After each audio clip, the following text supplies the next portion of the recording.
আপোনালোকৰ পৰা আগত চহী কৰাই লৈ থোৱা নাই জানো? আপোনালোকে চিন্তা কৰক, এইটো ক'ৰ পৰা ভিচিডিচি ওলালে? এইটো কি মাল হয়? ক'ৰ পৰা আৱিষ্কাৰ হ'ল এইটো ভিচিডিচি? এইটো কি বস্তু? আজি এই বিটিচিত বিজেপিৰ চৰকাৰ অহাৰ লগে লগে এই ভিচিডিচি পাৰ্টিক জেলত ভৰোৱা হ'ব। এই ভিচিডিচি পাৰ্টিক জেলত ভৰোৱা হ'ব। কোনো ইলেকশ্যন নাই,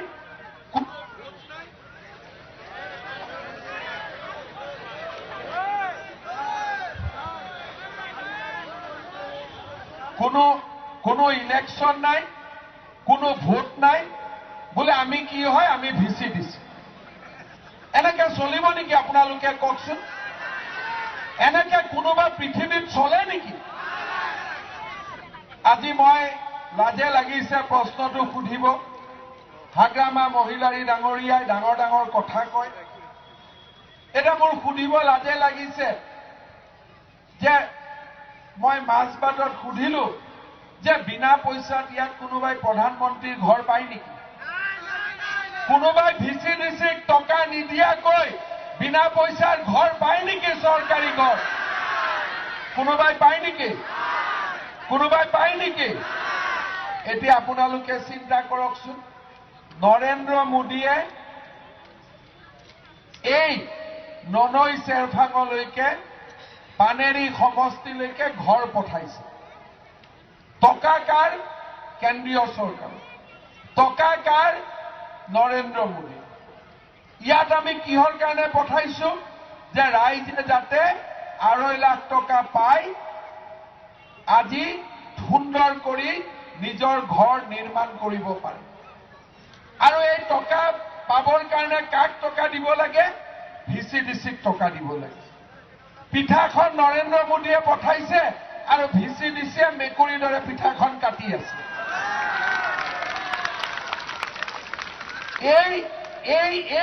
এই মেকুৰীবিলাকক এই অধিকাৰ কোনে দিছে টকা খাবৰ কাৰণে? এই মেকুৰীবিলাকক টকা খাব অধিকাৰ কোনে দিছে? দুখীয়া মানুহৰ। কোনে দিছে? বোলে হাগ্ৰামাই দিছে। বোলে হাগ্ৰামাই দিছে। তো হাগ্ৰামাৰ কি ঘৰৰ টকা নেকি? হাগ্ৰামাৰ কি ঘৰৰ টকা নেকি? যে দুখীয়া মানুহৰ টকা খাবৰ কাৰণে মানুহক ইয়াতে তেওঁলোকে মানুহৰ পৰা মোদী ডাঙৰীয়াই টকা পঠাব আৰু হাগ্ৰামাৰ ভিচিডিচিয়ে মেকুৰীৰ দৰে পিঠাখন ভাঙি ভাঙি কাটি কাটি লৈ গৈ থাকিব। এই পাৱাৰটো কোনে দিছে?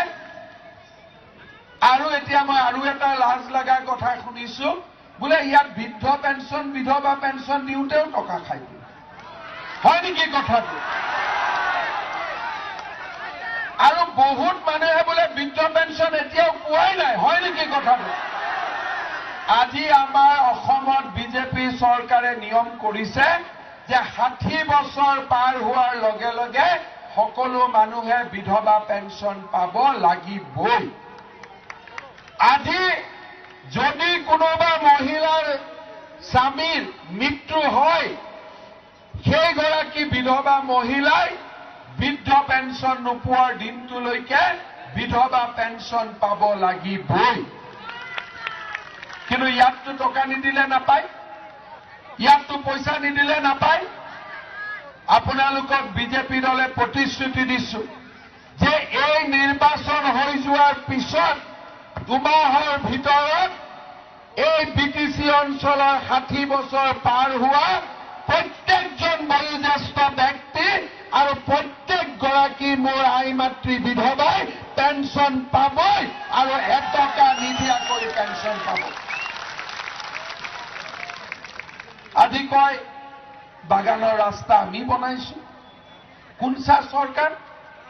ক'ৰ পৰা আহিলে?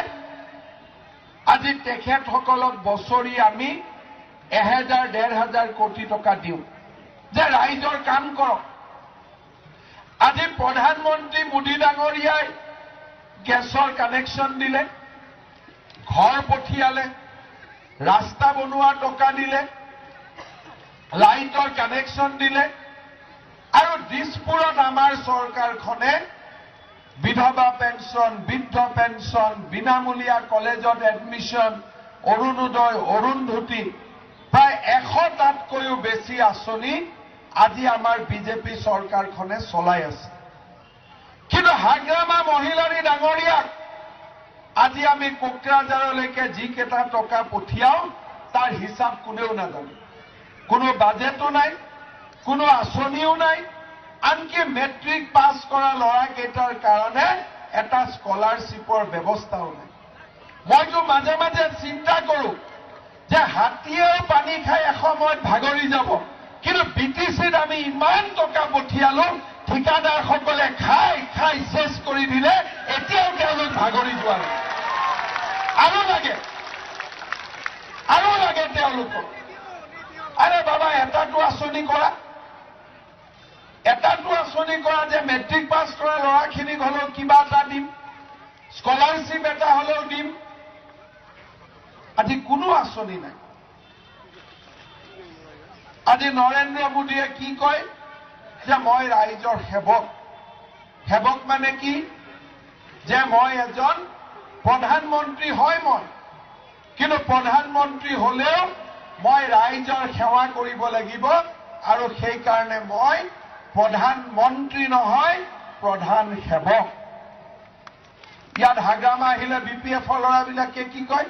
চিফ আহিছে। আৰু এইটো কি বস্তু? যিখন দেশত প্ৰধানমন্ত্ৰীয়ে কয় মই সেৱক, তাত ক'ৰ পৰা চিফ ওলাই আপোনালোকে কওকচোন? ক'ৰ পৰা চিফ ওলাব পাৰে? মোক ইয়াত এদিন মই ওদালগুৰিৰ ফালে আহিছো, ৰৌতাত ৰাস্তা ঘাটত মানুহ কিবা ৰখি আছে, বোলে কোন আহিব? বোলে চিফ আহিব। বোলে এইটো কি বস্তু আকৌ? বোলে চিফ মানে কি? বোলে হাগ্ৰামা মহিলাৰী। বোলে আমিওতো সৰু সুৰা মন্ত্ৰী, এনেকেতো ব্যৱস্থা নহয় আমি গলেও। বোলে চিফ আহিব, আৰু চিফৰ কাম কি? বোলে VCDC বিলাকক লগ পাব, আৰু VCDC বিলাকৰ ঘৰতে বহিব, তাতে খাব, কোনো দুখীয়া মানুহৰ লগত কথা নাই, আৰু তেওঁলোকৰ লুণ্ঠনৰ লাইচেন্সখন দি থৈ যাব। আজি আপোনালোকে চিন্তা কৰিব, কিছুমান আমাৰ ল'ৰা ছোৱালী আছে, ইলেকশ্যন আহিলে 3 মাহ আগৰ পৰা হাগ্ৰামাই তেওঁলোকক কোকৰাঝাৰত মাতে। টেবুলৰ তলে ওপৰে যি কৰে, আৰু এইটো নিজৰ কথা। আৰু কৰি পেলোৱাৰ পিছত তেওঁলোকে মানুহক আহি কয় যে NDFBক ভোট দিয়াত কৰি হাগ্ৰামা মহিলাৰীক ভোট দিয়া ভাল। এইটো আকৌ কি কথা? আজি সেই কথাটো কোৱাৰ পিছত আজি BPFত কোনে কোনে যোগদান কৰিলে? গোটেইটো NDFBৰ ডাঙৰ ডাঙৰ লিডাৰবিলাকতো BPFতে যোগদান কৰিলে। আজি অঞ্জলি দৈমাৰী ক'ত থাকিলে? আজিতো BPF দলতে আছে। আজি গোটেইবিলাক হীৰেণ বড়ো ক'ত আছে? BPF দলতে আছে। আজি গোটেই NDFBৰ ডাঙৰ ডাঙৰ লিডাৰবিলাক ক'ত আছে? BPFত আছে। তো থাকক, BPFত থাকক, UPPLত থাকক, BJPত থাকক, শান্তিত চব থাকক, কিন্তু মানুহক ভয় খুৱাই বোলে নহয় হাগ্ৰামা নাহিলে আমাৰ চব যাব। আৰে হাগ্ৰামা আহোঁতে কোনচা আছে? কোনচা মাটিৰ অধিকাৰ আছে? টকা নিদিয়াকৈ কোনটো কাম হৈছে আপোনালোকে কওকচোন? এই ভয় খুৱাই ৰাজনীতিৰ দিন গ'ল। ভয় খুৱাই ৰাজনীতি নহ'ব। আমি নৰেন্দ্ৰ মোদীৰ দলত থাকিম, আৰু সম অধিকাৰ আৰু সম মৰ্যাদাৰ সৈতে আমি এই BTCত বাস কৰিম। ইলেকশ্যনৰ সময়ত BPF আহে, কাৰোবাক কিবা কিবি দিবও খোজে, আৰু কয় আমি সকলোৰে লগত ডেন্স কৰাই, গোৰ্খা ডেন্স, আদিবাসী ডেন্স, নৃত্য চব ধুনীয়া লাগে। দেখিলে এনেকুৱা লাগে যেন সকলো জাতি জনগোষ্ঠী একেলগে আছে। ইলেকশ্যনৰ পিছত ডান্স ক'ত যায়? ইলেকশ্যনৰ পিছত ডান্স ক'ত যায়? তেতিয়াতো আৰু গোৰ্খা মানুহে মাতি নাপায়, তেতিয়াতো বাগানৰ মানুহেতো মাতি নাপায়। সেইকাৰণে আপোনালোকক আমি এটা কথা কৈছো যে এই মুহূৰ্তত যোনে হাগ্ৰামা মহিলাৰীক সমৰ্থন কৰে, সি 5 বছৰ পিছত পস্তাব লাগে। ইলেকশ্যনৰ সময়ত যোনে চাপোৰ্ট, এবাৰ নহয়, দুবাৰ নহয়, 3বাৰ নহয়, 3বাৰ টেঙা, আৰু যদি লোকসভা আৰু যদি বিধানসভা ধৰো কিমানবাৰ টেঙা আম খোৱালে আমাক হিচাপ নাই। এতিয়া ৰাইজক আমি কৈছো যে ৰাইজ মাজে মাজে মিঠা আম খাব লাগে। এটা হাগ্ৰামা মহিলাৰীয়ে কয় দাদা এইটো মিঠা নাখায়। তাৰমানে তুমি BTC ৰাইজক মিঠা আম খাব নিদিবা, টেঙাই খুৱাই থাকিবা। তো হাগ্ৰামা মহিলাৰীক মই কৈছো যে আমি ৰাজনীতি কৰা মানুহ, আমি মানুহৰ তলত থকা মানুহ, লাওৰ পাতৰ তলত থাকে নে নাই? ৰাজনীতি কৰা মানুহ পাতৰ তলত থাকিব লাগিব, ৰাইজৰ তলত থাকিব লাগিব। হাগ্ৰামা মহিলাৰী ডাঙৰীয়া, ৰাইজে যদি মিটিঙত আহি মৰমত মোক বিহু খুৱাই দিয়ে, মই বিহু খাই দিম। যদি পয়জনো খুৱাই দিয়ে, পয়জনো খাই দিম, যদি মৰমত খুৱাই দিয়ে। কাৰণ আমি ৰাইজৰ লগত থাকিব লাগিব, ৰাইজৰ মৰমত থাকিব লাগিব, ৰাইজৰ হৈ কাম কৰিব লাগিব। আজি ৰাইজৰ লগত থাকিব লাগিব। এনেকে আমাক প্ৰত্যেক বছৰে ঠগাই থাকিলে সহ্য কৰা নহব। শ্ৰদ্ধা ৰাইজ, এতিয়া ক'ৰবাত নাঙলত কোনোবাই খেতি কৰে নেকি কওকচোন? কৰে নেকি? নাঙল কোনেও নকৰে এতিয়া। বাকী য'ত যি কৰে কৰে, কিন্তু নাঙলত খেতি কোনেও নকৰে। এইবাৰ ইলেকশ্যনৰ পিছত নাঙল মিউজিয়ামত থৈ দিব লাগিব, যে মিউজিয়ামত থাকে। BPFক মিউজিয়ামত দিব লাগিব। এতিয়া মহিলাৰ মিটিং পাতি আছে, কয় আত্মসহায়ক গোটত আমাৰ জীৱিকা সখী বাইদেউহঁতকো মই আজিয়ে কৈ থৈ দিছো যে আত্মসহায়ক গোটবিলাকক মিটিঙত মাতি আনিব, কয় BPFৰ মিটিঙত আহিলে নাহিলে টকা নাপাবি। তোমাৰ দেউতাৰ ঘৰৰ টকা নেকি? তোমাৰ দেউতাৰ ঘৰৰ টকা নেকি? যদি হিমন্ত বিশ্ব শৰ্মা, সৰ্বানন্দ সোণোৱাল, ৰঞ্জিত দাসে টকা যদি দিয়াৰ সিদ্ধান্ত লয়, কাৰ সাহস আছে টকা বন্ধ কৰাৰ? এই কথা তেওঁলোকে মোক জবাব দিয়ে। BTCক আজিয়ে শুনি লওক, টেলিফোনত কোনোবাই টেপ কৰিলে টেপ কৰি লওক। BTCৰ মহিলা আত্মসহায়ক গোটে BPF থাকক নাথাকক, মিউজিয়ামত থাকক, মাটিত থাকক, মহিলা আত্মসহায়ক গোটে 25,000 আৰু 50,000 টকাকৈ অসম চৰকাৰৰ পৰা লাভ কৰিব। এই সিদ্ধান্ত আজি শুনি লওক। আৰু ৰিহন দৈমাৰীয়ে যে কয় যে মোৰ চহী নহলে অৰুণোদয় নাপাব, আৰে কোন চা চহী? এইটো চহীৰ কোনে ভেলু কৰি আছে কওকচোন? ৰিহন দৈমাৰী, আপোনাৰ চহী নালাগে। সৰ্বানন্দ সোণোৱাল, হিমন্ত বিশ্ব শৰ্মাৰ চহীতে BTCৰ দুখীয়া মানুহে 16,000কৈ প্ৰত্যেকটো সমষ্টিত অৰুণোদয় আঁচনি লাভ কৰিব। আজি আমি আপোনালোকক প্ৰতিশ্ৰুতি দি থৈ গৈছো। চহীৰ বাহাদুৰি মাৰি লাভ নাই। ৰাইজে মন্ত্ৰী পাতিছে কাৰণেহে আমি মন্ত্ৰী আছো। ৰাইজে চহী মাৰাৰ পাৱাৰ দিছে কাৰণেহে আমি চহী মাৰিছো। ৰাইজে ভোট নিদিলে আমাৰ কি চিন আছে? আমাৰ কি ভেলু আছে? হাগ্ৰামা মহিলাৰী, ৰিহন দৈমাৰীয়ে ভাবে যে ভগৱানে তেওঁলোকক চিফ হবৰ কাৰণেই পঠাই দিছে। এনেকুৱা চিষ্টেম নাই ইয়াতে। ৰাইজে ভোট দিলেহে চিফ, নহলে কোনেও খবৰো নলয়। মই সেইকাৰণে সকলো মিটিঙতে কওঁ যে লাও যেনেকে পাতৰ তলত থাকে, ৰাজনীতি কৰা মানুহো ৰাইজৰ তলত থাকিব লাগিব, ৰাইজৰ ওপৰত থকা নহব। ননৈ চেৰফাঙত আজি আপোনালোকে কিমান বছৰ BPFক ভোট দিল? মাজতে এবাৰ সন্তোষ জিকিছিলে। ৰাস্তা ঘাটৰ ইয়াত অৱস্থা নাই। পল্লৱ লোচন দাসে মোক যোৱা 3 দিনৰ পৰা কৈ আছে যে দাদা বাগানতো ৰাস্তা নাই, গাঁৱতো ৰাস্তা নাই। হয় নহয় কথাটো? কথাটো হয় নাই? ইলেকশ্যনৰ পিছত সঞ্জীৱে মটৰচাইকেল চলাব, মই পিছত বহিম। সব বেয়া ৰাস্তাবিলাক চাম, আপোনালোকে গাঁৱত লৈ যাব, গোটেই বেয়া ৰাস্তা চাম। আৰু ইলেকশ্যনৰ, বিধানসভাৰ ইলেকশ্যনৰ আগতে যিমান পাৰো ননৈ চেৰফাঙৰ ৰাস্তা ঘাটৰ উন্নয়নৰ বাবে আমি কাম কৰিম। খালি দিনটো মটৰচাইকেল নচলাম, মাজত ক'ৰবাত পিঠা দিঠা খাবৰ কাৰণে ৰখিম আৰু, ঠিক আছে নহয়? হয় নহয়? খুৱাবনে নাই? পিঠা খুৱাবনে ভাত খুৱাব? তা ভাতো খুৱাই দিব ক'ৰবাত, ঠিক আছে? আৰু ৰাস্তা ঘাটো হ'ব, অৰুণোদয় আঁচনি পাব 16,000 মহিলা। য'ত বিধৱা আছে, ঘৰত বিয়া নোহোৱা ছোৱালী আছে, স্বামীৰ ঘৰৰ পৰা উভতি অহা মহিলা আছে, যাৰ ঘৰত দিব্যাংগ ল'ৰা ছোৱালী আছে, তেনে পৰিয়ালক ছাৰ্ভে কৰি আমি মাহত 830 টকাকৈ তাৰ একাউণ্টত ভৰাই দিম। আজি আমাৰ বাগানৰ ছোৱালী বিয়া হয়, বহু ছোৱালীয়ে বিয়াৰ সময়ত দেউতাক মাকে সোণ দিব নোৱাৰে। আমি এটা নিয়ম কৰিছো যে ছোৱালীৰ বিয়া হলে আমি বিয়াখন ৰেজিষ্টাৰ কৰাই তেওঁৰ একাউণ্টত 40,000 টকা সোমাই দিম, যাতে 1 তোলাকৈ সোণ কিনিব পাৰে। আজি অসমত প্ৰায়বিলাক মহিলাই আজিৰ দিনটোলৈকে 40,000 ছোৱালীয়ে এই টকা লাভ কৰিছে। বিনামূলীয়া আমি এডমিশ্যন দিছো।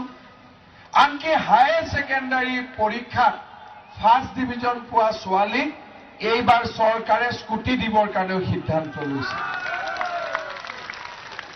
মই আজি গৌৰৱেৰে সৈতে কৈছো যে আমাৰ ইয়াত চাহ বাগিচাৰ কিমান আছে মহিলা? হাত দাঙকচোন বাগিচাৰ।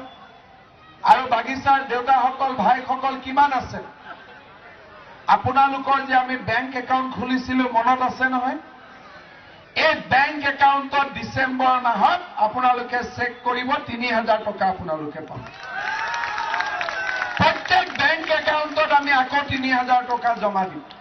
আগত 5,000 টকা জমা দিছিলো, এইবাৰ আকৌ 3,000 জমা দিম।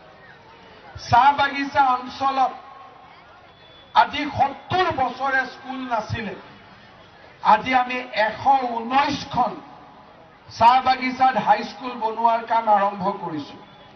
ইয়াতো আপোনালোকে পানেৰী সমষ্টিৰ বাগিচাত ইলেকশ্যনৰ পিছতে আমি হাইস্কুল বনোৱা কাম আৰম্ভ কৰিম, যাতে বাগিচাত একোখন হাইস্কুল হয়।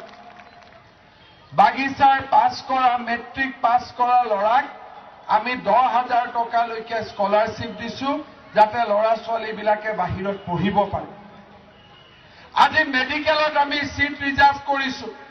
নাৰ্ছ পঢ়িবৰ কাৰণে 100টাকৈ চিট প্ৰত্যেক বছৰে আমি ৰিজাৰ্ভ কৰিছো।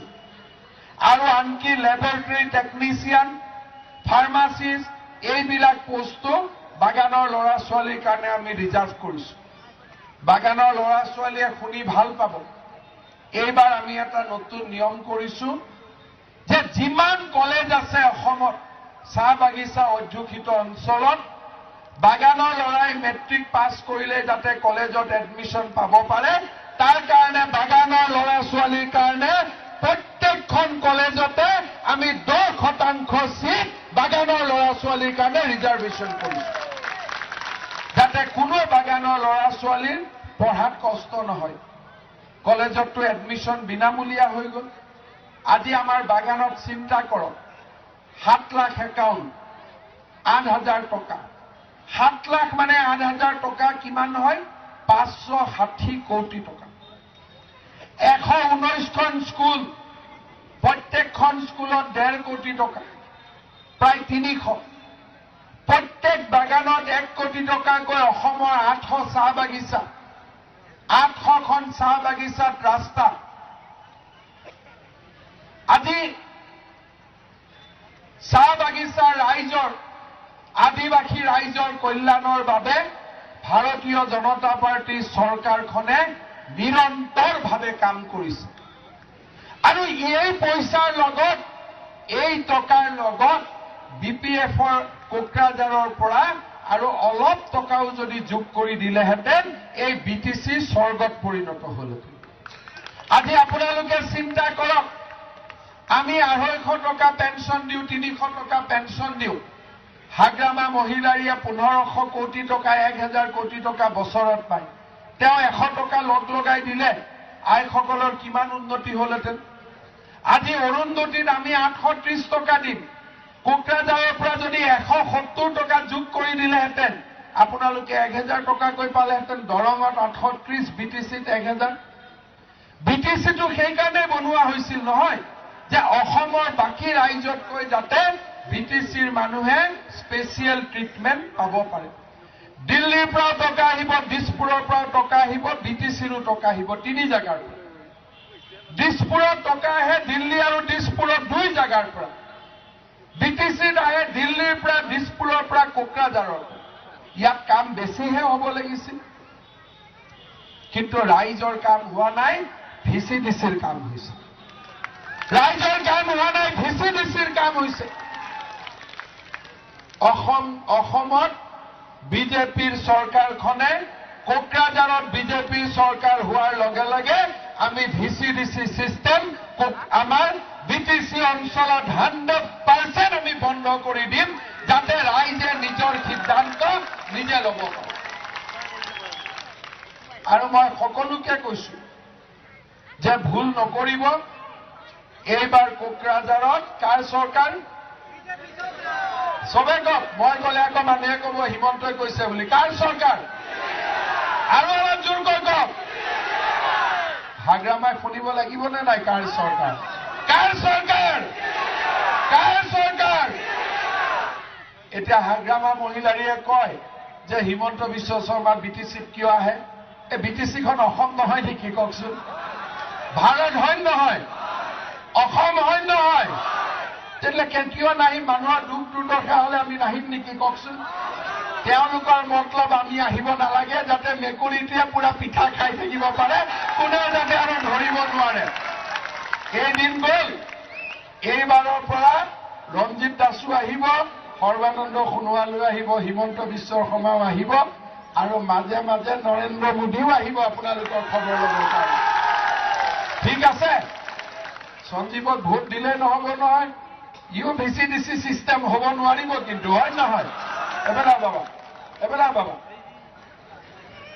সঞ্জীৱ কি আছিল আমাৰ দৰং কলেজত য'ত অসমীয়া বড়ো আদিবাসী হিন্দু মুছলমান সকলো পঢ়ে আৰু অসমৰ এক মিনিট থিয় থাক বাবু অসমৰ ভিতৰতে দৰং কলেজখন খুব ডাঙৰ কলেজ আজি মই এসময়ত কটন কলেজত জেনেৰেল ছেক্ৰেটাৰী আছিলোঁ অসমৰ এখন ডাঙৰ কলেজ আৰু দৰং কলেজ কটন কলেজৰ দৰেই সমানে গৰিমামণ্ডিত এনেকুৱা এখন সুন্দৰ কলেজত তেখেতে ছাত্ৰ একতা সভা কৰি আহিছিল যোৱাবাৰো আপোনালোকে বহুত ভোট দিছিলে অলপ পিছলি গ'ল এইবাৰ আমি সকলোৱে সঞ্জীৱ তাঁতীৰ কাৰণে আপোনালোকৰ ইয়াত আহিছো ইয়াত আৰু বেয়া কাম হ'ব নোৱাৰে VCDC হ'ব নোৱাৰে PMY যিমান টকা দিল্লীৰ পৰা আহে ৰাইজৰ একাউণ্টত সিমান টকা সোমাব লাগিব এনৰেগাৰ ৱেজৰ নামত যিমান টকা দিল্লীৰ পৰা আহে ৰাইজৰ একাউণ্টত সোমাব লাগিব আৰু কোনো বেয়া কাম নহ'ব মই প্ৰতিশ্ৰুতি দিছো আৰু সঞ্জীৱ তাঁতীয়ে প্ৰতিশ্ৰুতি দিছে কোনো VCDC নাই ৰাইজৰ লগত ডাইৰেক্টলি সম্পৰ্ক হ'ব ৰাইজৰ সুখ দুখৰ লগত থিয় হৈ থাকিব লাগিব হ'বনে নাই সঞ্জীৱ হ'বতো 100% সঞ্জীৱৰ লগত জিতু কিষাণো আছে সন্তোষ কুজুৰো আছে পল্লৱ লোচন দাসো আছে আৰু বাহিৰৰ পৰা ফুটবলত পাম ভৰাবৰ কাৰণে আমিও আছো অলপ অলপ ঠিক আছে আৰু সকলোৱে মিলি ল'ৰাটোক আশীৰ্বাদ কৰিব আপোনালোকৰ ল'ৰা আগৰ কেণ্ডিডেটে কি কৰিলে মই তেওঁৰ কথা নকওঁ এইটো মোৰ উচিত নহয় কিন্তু আপোনালোকে সব জানে হয় নহয় ইয়াত লুকাবলগীয়া একো কথা নাই সৰু জায়গা ইজনে সিজনৰ সব কথা জানে গতিকে মই এটাই আপোনালোকক কৈছো যে ননৈ চাৰফঙৰ ৰাস্তা ঘাট ভাল হ'ব লাগিব দুখীয়া মানুহে আঁচনি পাব লাগিব মাটি বাৰীৰ অধিকাৰ ৰাইজে পাব লাগিব এইটো স্পষ্ট আৰু সেই কাৰণে কোকৰাঝাৰত আমি বিজেপিৰ চৰকাৰ গঠন কৰিব লাগিব ঠিক আছে আৰু আপোনালোকে একদম নিশ্চিত থাকক ইয়াত যেনেকে মানুহৰ উৎসাহ যোৱাকালি মই ক'ত গৈছিলো পৰহি ফকিৰা গ্ৰামত তাতো মানুহে কৈ আছে এইবাৰ বিজেপিক দিম ফেচবুকত আমাৰ মিটিংবিলাক আহি থাকে নহলে ক'ব নাই এই ননৈ চাৰফাঙত ভোট দি কি হ'ব বাকী জেগাত BPF জিকিব আৰে দেৱৰ গামতো BPF হাৰিব হাগ্ৰামা মহিলাৰী নিজে এবাৰ ইলেকশ্যন হাৰিব আপোনালোকে চাই থাকিব আমি আৰু ভয় খুৱাই মিটিঙত মানুহ নানো যে আপোনালোক মিটিঙত নাহিলে গ্ৰুপৰ টকা নাপাব কোনোবা আইমাতিক ভয় খুৱাই আনিছে নেকি মিটিঙত নাই আনা নহয় আমি মানুহক ভয় নোখুৱাও কাৰণ মানুহক ভয় খোৱাৰ সাহসে নাই আমাৰ। কোনোবাই নিজৰ মাকক ভয় খুৱাব পাৰে নেকি? কোনোবাই নিজৰ ভনীয়েকক ভয় খুৱাব পাৰে নেকি? যোনে নিজৰ মাকক কয় যে তই মিটিঙত নাহিলে তই টকা নাপাওঁ, ভনীয়েকক কয় তই মিটিঙত নাহিলে টকা নাপাওঁ, তেনেকুৱা মানুহ ৰাজনীতি কৰা উচিতে নহয়। এই মানুহবিলাকক ব্ৰহ্মপুত্ৰ নদীত পেলাই দিব লাগে, যা ইয়াতে সোমাই থাকে। এইবিলাক কাম কৰিবই নাপায়। ৰাইজ, আমি আপোনালোকৰ মৰমত জীয়াই থাকিব খোজো। যিখিনি কাম কৈছো সেইখিনি কাম কৰিম, আগ্ৰহেৰে সৈতে কৰিম, আৰু আপোনালোকৰ অন্তৰত আমি জীয়াই থাকিম মৰমেৰে, সেৱাৰে সৈতে। কামৰ জৰিয়তে আমি ননৈ চাৰফাং পানেৰী সমষ্টিত আমি জীয়াই থাকিব খুজিছো। আৰু এইখন কিন্তু ছেমি ফাইনেল। ননৈ চাৰফাঙত জিকাটো ছেমি ফাইনেল। পানেৰীটো এবাৰ MLA বিজেপি হ'ব লাগিব। পানেৰীত বিজয় হ'ব লাগিব নে নাই? আমাৰ ৰঞ্জিত দাস ডাঙৰীয়াই ক'লে যে পানেৰীত এবাৰ বেলেগ দলৰ কেণ্ডিডেট নাথাকে, ডাইৰেক্ট পদুম ফুলৰ ছবিত পানেৰী সমষ্টিত এছেম্বলি ইলেকশ্যনত ভোট হ'ব। দিলীপ শইকীয়াকটো পানেৰীতে সবচে বেছি ভোটত জিকাইছে নে নাই? সবচে বেছি ভোট মোক দিলীপ শইকীয়াই সদায় কয় যে পানেৰীতে মই হায়েষ্ট ভোট পানেৰী সমষ্টিৰ পৰা পাইছো। গতিকে পানেৰীটো হায়েষ্ট কাম আমি কৰিব লাগিব। আটাইতকৈ বেছি কাম পানেৰীত কৰিব লাগিব। হাগ্ৰামাই তালাচাবি বন্ধ কৰি থৈছে, এইবাৰ পদুমত ভোট দি তালাচাবিটো খুলি দিয়ক, যাতে আমি কাম কৰিব পাৰোঁ। আমি যাতে কাম কৰিব পাৰোঁ, লকটো খুলি দিয়ক, তাৰপিছত আৰু পিছলৈ ঘূৰি চাব নালাগে। পুনৰ এবাৰ আপোনালোকক নমস্কাৰ জনালো। ইলেকশ্যনৰ আগত পাৰিলে আকৌ এবাৰ আহিম, আহিব লাগে নে নাই? আহিম, আকৌ এবাৰ আহিম, কোনো কথা নাই। সকলোৱে মিলিজুলি ভাই ভণ্টি দেউতা মাৰ দৰে একেলগে থাকিম আৰু পদুমত ভোট দিম, আৰু আমাৰ অধিকাৰ আমি সাব্যস্ত কৰিম। ৰাইজ লিখি ল'ব দেই যে বিজেপিৰ চৰকাৰ কোকৰাঝাৰত হোৱাৰ লগে লগে মাটি বাৰী কিনাৰ পাৰ্মিশ্যন SDCয়ে 15 দিনত দিব লাগিব। 15 দিনত দিব লাগিব। আৰু খিলঞ্জীয়া লোকক, ইয়াত বাস কৰি থকা, BTC গঠন হোৱাৰ আগৰ পৰা ইয়াত বাস কৰি থকা ভূমিহীন লোকক মাটিৰ পট্টা দিব লাগিবই। এই সংকল্পৰে আমি আপোনালোকৰ পৰা বিদায় ল'ব খুজিছো। পুনৰ এবাৰ আশীৰ্বাদ কৰিব। যিসকলে ভাৰতীয় জনতা পাৰ্টিৰ লগত আছে, অকল নিজে ভোট নিদিব দেই। নিজৰ দেউতা মা ঘৰত গৈ সকলোকে ক'ব, চবতো আহিব পৰা নাই, বাগিচাত কাম আছে, ঘৰতো অফিচ কাছাৰী আছে, কাম আছে। আপোনালোকে সকলোৱে বুজাব যে এইবাৰ আমি বিজেপি দলক ভোট দিব লাগিব, যাতে এখন শক্তিশালী চৰকাৰ আমি নিৰ্মাণ কৰিব পাৰোঁ। চবে কৰিব নহয়? চবে কৰিবতো? যিসকলে আজিৰ পৰা বিজেপিক ভোট দিবৰ কাৰণে প্ৰচাৰ কৰিব, তেওঁলোকে হাত দাঙকচোন। সকলোৱে কৰিব? তেতিয়া মোৰ লগত একেলগে ক'ব, ভাৰত মাতা কি, ভাৰত মাতা কি, ভাৰত মাতা কি, বন্দে বন্দে বন্দে। বহুত বহুত ধন্যবাদ। আপোনালোকৰ মৰম সদায় মনত থাকিব। মই আকৌ আহিম আপোনালোকৰ মাজত। বহুত বহুত ধন্যবাদ। অলপ বহিব, অকণমান সময় আৰু আছে, অলপ সময় বহিব, শেষ হোৱা নাই। মই 3টা শ্লোগান দিম, আপোনালোকে ধৰিব লাগিব। ধৰিবনে নাই ৰাইজ?